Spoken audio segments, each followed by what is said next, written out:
Сам по себе храп как таковой не опасен.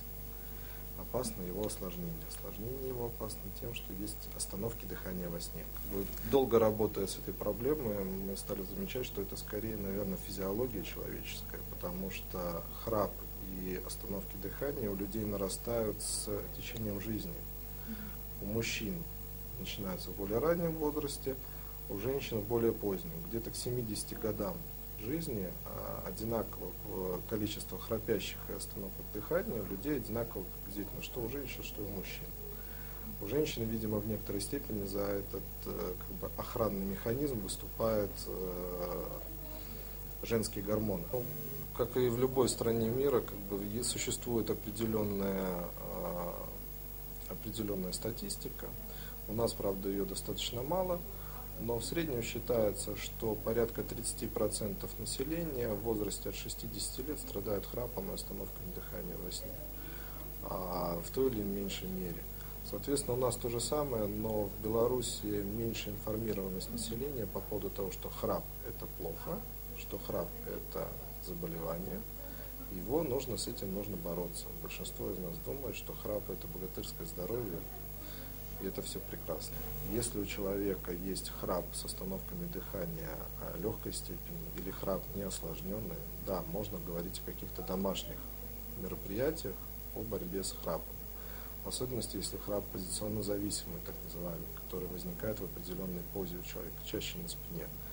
Соответственно, тогда да, мячики теннисные, спать на боку, поднять изголовье кровати, но желательно тогда поднимать полностью кровать, не просто подушку большую, а поднять полностью кровать, поставить, например, под передние ножки, там где голова, какой-нибудь кирпич, ортопедические матрасы и прочее. То есть в том числе всякие медикаментозные способы лечения или, как мы называем еще, соски внутриротовые, они все помогают только при легком или неосложненном храпе. При средней степени желательно, возможно, еще поможет какие-то оперативные лечения. Какие операции? Это может быть все что угодно, но опять-таки нужно установить, какие отделы дыхательных путей участвуют в храпе.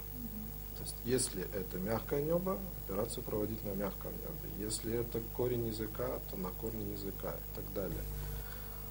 Если же тяжелая форма остановок дыхания во сне, в этой ситуации наиболее эффективным методом будет только СИПАП-терапия, специальный дыхательный аппарат.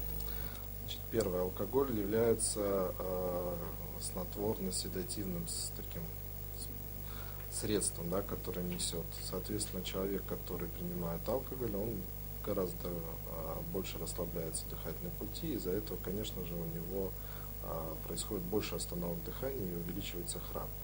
Прием алкоголя противопоказан, особенно людям с тяжелыми формами.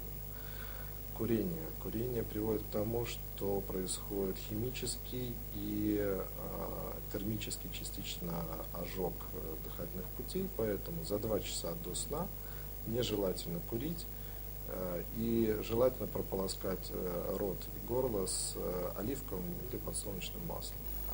Какие-то другие способы, все это можно бороться, если у вас опять-таки храп легкий или неосложненный. В остальных случаях эти методы чаще всего будут неэффективны процентов на 95.